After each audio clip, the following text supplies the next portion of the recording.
Let us read the question. ध्यान से समझिएगा, बहुत अच्छा क्वेश्चन है और ये क्वेश्चन आप लगा लीजिए कि टीचर्स आपके टेस्ट पेपर वगैरह में बिल्कुल डाल सकते हैं। क्वेश्चन अच्छा है, ध्यान से समझने वाला है, इसमें कंफ्यूजन होती है थोड़ी सी स्टूडेंट्स को। Have a look. Excuse me. 2 APs have the same common difference. अब तक एक भी क्वेश्चन ऐसा नहीं आया है जहां पर हमें 2 AP गिवन हो। This is the first question जहां पे हमें 2 APs गिवन है और APs भी एग्जैक्टली क्या गिवन है, वैल्यूज नहीं गिवन उनकी, बस बोल दिया कि 2 AP हैं जिनका कॉमन डिफरेंस जो है वो सेम है। जो कॉमन डिफरेंस, जो D की वैल्यू, मान लो कोई AP फॉर एग्जांपल, ये कोई AP है, जो इसका D है, ये कोई AP है, इसका और इसका दोनों का जो D है, जो कॉमन डिफरेंस है वो हमें सेम गिवन है। Okay, next line. The difference between there 100th term is 100। उनके 100th टर्म का डिफरेंस 100 है। What is the difference between there 1000th term? तो उनके 1000th टर्म्स के बीच का डिफरेंस कितना होगा, ये हमें बताना है। आसान सा क्वेश्चन है, वैसे तो खैर लॉजिकली अगर देखा जाए तो यहीं पे इसका आंसर निकल जाना चाहिए, लेकिन मैं ये चीज एंड में समझाऊंगा कि कैसे निकल जाना चाहिए। Let us start with initial point. हमें नहीं पता एपीज क्या है, हम लेट कर लेते हैं कि भाई जनरल मैंने बोल दिया कि एक जो एपी है, मान लो वो A1, A2, A3 and so on, ये आपकी एपी है। एक जो सेकंड आपकी एपी है, से दिस इज A1, ऐसे ही नेमिंग कर रहा हूं मैं, A1, A2, A3 and so on, ये हमारे पास एपी है। डन। कहा गया इन दोनों का जो कॉमन डिफरेंस है वो सेम है, तो इसको तो मैं सिर्फ D से ही शो करूंगा। यहां पर मुझे स्मॉल या कैपिटल लिखने की जरूरत नहीं है क्योंकि वो D है वो सेम है, कॉमन डिफरेंस इज सेम, तो स्मॉल D से शो कर दिया। ठीक है, एक काम करते हैं, पहले फर्स्ट वाली एपी के बिहाफ पे वैल्यूज लिखते हैं। सुनिएगा ध्यान से, क्या कहा, the difference between there 100th term is 100। अगर मैं पहली एपी की बात करूं उसके लिए 100th टर्म निकाल दूं, फिर 1000 जो सेकंड वाली एपी उसके लिए निकाल देते हैं। सुनना ध्यान से, बहुत आसान सा कॉन्सेप्ट है। मैं पहले लेकर चलता हूं फर्स्ट एपी के लिए। तो फर्स्ट एपी के लिए A100 कितना होगा, 100th टर्म कितनी होगी, A100 will be equal to A plus 99D। Yes or no, हाँ या ना, ये होगा। ठीक है सर, क्लियर हो गई सर ये चीज। अब इसी तरह से अगर मैं लेके चलूं, इसे A1 ले सकते हो भले आप, इसे A1 दे दो, फर्स्ट एपी के लिए बात कर रहे हैं। सेकंड एपी के लिए मैं लिखूं तो वैल्यू कितनी लिखेंगे आप, लिख दो A100, 100 यहां पे इसे कैपिटल से शो कर सकते हो, आपकी इच्छा है। तो A100 that will be equal to A2 plus 99D। यहां तक बताओ कोई परेशानी, ये 100th टर्म पहली एपी की, ये 100th टर्म आपकी सेकंड एपी की। इसने जो कहा वही मैं लिख रहा हूं, the difference between there 100th term. पहले एपी की 100th टर्म मतलब AN जो कि A100 होगा, that will be equal to A plus 99D। A1 क्यों लिखा, क्योंकि फर्स्ट टर्म हम लोग A1 लेके चल रहे हैं, एपीज अलग अलग हैं इसलिए, राइट। ठीक है, अगले केस के अंदर सेकंड जब लेके चले तो सेकंड एपी में A100 लिखा, AN वही A प्लस 99D यही चलेगा। ठीक है सर, उसके बाद सुनना आप ध्यान से, दो इक्वेशंस बनी आपके पास, equation number 1, equation number 2।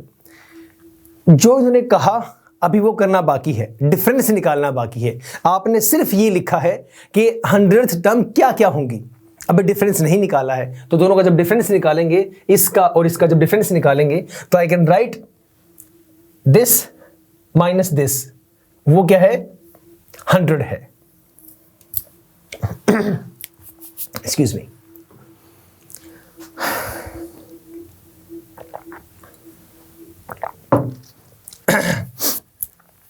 First term second term ये तो क्लियर हो गया ना। अब इनका डिफरेंस निकाल दो, ये रही फर्स्ट टर्म, ये रही फर्स्ट इक्वेशन, ये रही सेकंड इक्वेशन, दोनों का डिफरेंस निकालो एक बार। मतलब मैं ये कह सकता हूं कि this value which is A1 plus 99D minus A2 plus 99D that is equal to 100। मुझे ये बताओ, ये कहानी, इसमें कोई दिक्कत है क्या कि ये कहां से बनी, ये कैसे आया?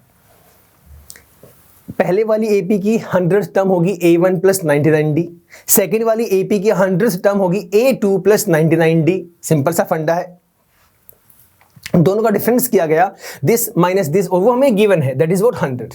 ठीक है, लेट अस सॉल्व दिस। इसे ब्रैकेट ओपन कर दो, तो ये बनेगा A1 प्लस 99D, बाहर माइनस है तो इसमें तो कोई तब्दीली नहीं आएगी, तो यही रहेगा, लेकिन ये हो जाएगा आपका minus 99D, that is equal to 100। तो ये कट हो जाएगा सर आपका, और ये कट होने के बाद कितनी वैल्यू बनेगी, ये आपका 99D से 99D चला गया, यहां से क्या निकल के सामने आया, ये निकल के सामने आया A1 minus A2, that is equal to 100। Very good. Point number 1, ये कहां से निकला, डिफरेंस बिटवीन देयर 100 टर्म। तो डिफरेंस कितना आ रहा है, 100 आ रहा है। तो डिफरेंस हमने जब निकाला 100 term minus 100 term is equal to 100, 99D से डी कट गया तो पता लगा कि A1 minus A2 is equal to 100, मतलब दोनों की फर्स्ट टर्म का डिफरेंस भी क्या है, 100 है। समझ गए। अब निकालते हैं अगली वाली कहानी, what is the difference between there thousands term, उनके थाउजेंड्स टर्म का डिफरेंस क्या होगा। कॉन्सेप्ट वही रहेगा, कोई तब्दीली नहीं आएगी। जैसे आपने ये लिखा था A1000, वही सेम लिखेंगे 1000 टर्म के लिए, सेम दूसरे वाले के लिए 1000 टर्म लिखेंगे। पहले वाले के लिए लिखिए A1000, that is equal to A plus, मतलब A1 लिख दो, A1 प्लस 999D। सेम ऐसे ही दूसरे वाले के लिए उसकी थाउजेंड्स टर्म क्या होगी, that will be equal to A1 plus 999D। वही सेम हमें निकालना है, क्या इनका डिफरेंस निकालना है। अब की बार हमें डिफरेंस नहीं पता, हमें पहले वाले में डिफरेंस गिवन था 100, अब की बार निकालना है। डिफरेंस कर दो पहले तो, दिस माइनस दिस, अरे अरे अरे, डिफरेंस करो, A1 plus 999D, 999D, this value minus A1 plus 999D। कोई दिक्कत यहां तक, बोलो। ये लो, अब ठीक है, दोनों का डिफरेंस निकालना है, कितना आएगा तो निकालो, इसे सॉल्व कर दो, इसे थोड़ा ऊपर कर देते हैं, करिएगा सॉल्व, ब्रैकेट ओपन करिए, A1 plus 999D minus A1, यहां पे हम लोगों ने ये A2 क्यों लिखा हुआ है, वो तो A1 ही है ना, यहाँ पे गलती से हम लोग स्टार्टिंग से A2 लिखते हुए आ रहे हैं। ये कैपिटल A1 है, ये भी कैपिटल A1 है, ये भी कैपिटल A1 है, ये भी A1 है, राइट, ये हमने गलती से A2 लिख दिया था। तो यहां पर वैल्यू कितनी आएगी A1 plus 999D minus A1 minus 999D, right. तो यहां पर क्या कट होगा आपका, सर यहां पे 999D से 999D कट हो जाएगा। वैल्यू कितनी बचेगी, ये हमारे पास बचेगा A1 माइनस A1, ठीक है। दोनों का डिफरेंस निकालने के बाद जब 1000 टर्म्स लिखी गई, उनका डिफरेंस निकाला गया, तो एंड में क्या बचा, A1 माइनस कैपिटल A1। ये तो पहले भी आ चुका है, A1 माइनस कैपिटल A1, जिसकी वैल्यू कितनी थी, जिसकी वैल्यू 100 थी। तो मतलब ये हुआ कि उनका जो डिफरेंस निकाला गया, इस वैल्यू को मैं यहां पे यूज कर सकता हूं क्योंकि सेम है, तो मैं कह सकता हूं इसका आंसर भी कितना आएगा, 100 ही आएगा। समझे, A1 माइनस कैपिटल A1 की वैल्यू 100 यहां पर है ना, तो वो वैल्यू मैं यहां पे पुट कर सकता हूं, सेम वैल्यूज हैं। तो मतलब ये हुआ कि 1000 टर्म्स का डिफरेंस भी कितना आएगा, 100 आएगा। ये तो हुआ, हमने लिख के कैसे दिखाना है। अगर यही क्वेश्चन इन केस 1 मार्क में आता है, तो अब लॉजिकल सुनो कैसे होगा, ध्यान से समझो एक बात। कोई दो एपी हैं, अगर उनका कॉमन डिफरेंस सेम है, जब कॉमन डिफरेंस सेम ही हो गया, तो वो भले ही आपका 100 टर्म का हो, तो उसने पूछा कि 1000 टर्म का बताओ, तो सर जो डिफरेंस आपका 100 टर्म्स के बीच में होगा, वही तो उनके 1000 टर्म्स के बीच का डिफरेंस होगा, क्योंकि डी तो कॉमन है ना, वो तो सेम ही रहेगा ना, तो वो कॉमन डिफरेंस की वैल्यू तो सेम ही आएगी, right, that will B same. अगर हमें एक्सप्लेन करना है 2 मार्क्स में, तो ये पूरा हम लोग इसे करके दिखाएंगे। Got it, very easy question, थोड़ा सा बस ध्यान से समझने वाला क्वेश्चन था। आगे क्वेश्चन नंबर 13, सुनिएगा, वेरी इजी क्वेश्चन। इसमें सिर्फ डिफिकल्टी ये आती है, यहां पर बोला गया how many 3 digit numbers are divisible by 7, कितने 3 डिजिट नंबर ऐसे हैं जो 7 से डिविजिबल हैं। अब कहेंगे सर ऐसे तो बहुत सारे नंबर हो सकते हैं, बात तो बिल्कुल सही है, लेकिन पहले ये पता लगाओ सबसे पहला 3 डिजिट नंबर ऐसा कौन सा है जो आपका 7 से डिविजिबल है। सबसे पहली बात तो ये, शुरुआत कहां से होगी, फिर ये पता लगाओ कि सबसे लास्ट 3 डिजिट नंबर कौन सा होगा जो 7 से डिविजिबल है।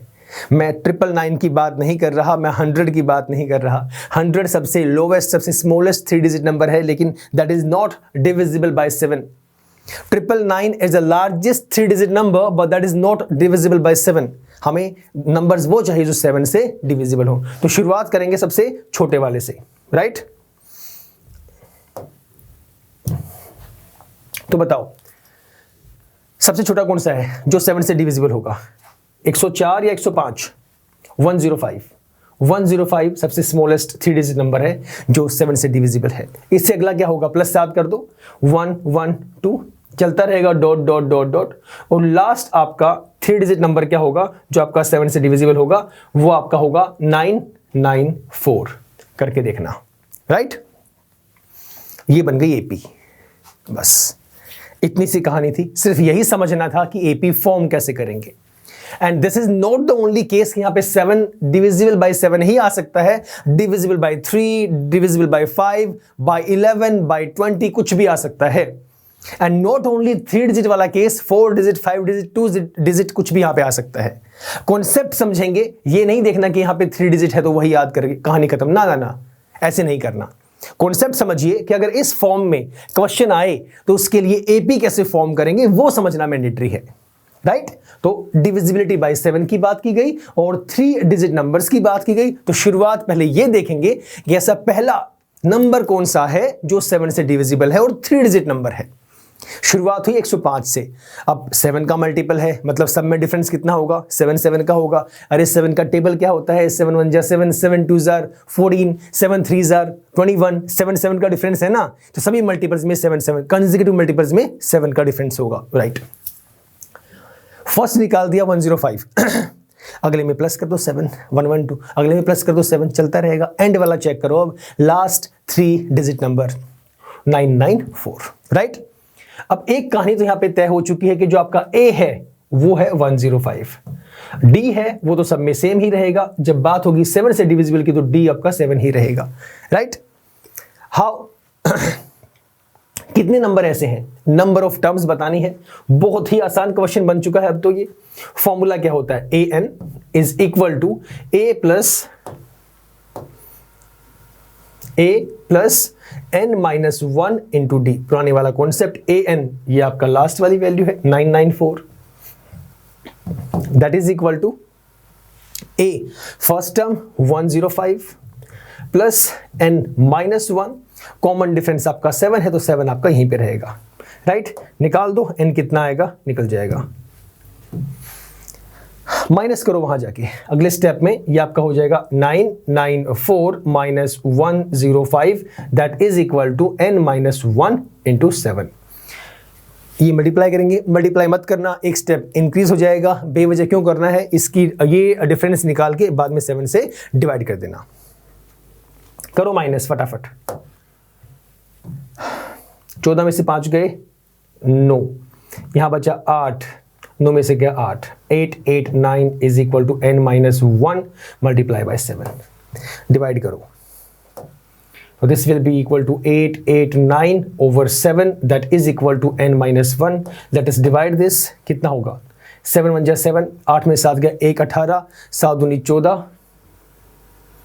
8 में से 4 गया 4, 9 7 7 49, 127 127 is equal to n minus 1, minus 1 वहां जाके प्लस का हो जाएगा तो वैल्यू कितनी आएगी? 128। तो n is equal to 128, this is my answer.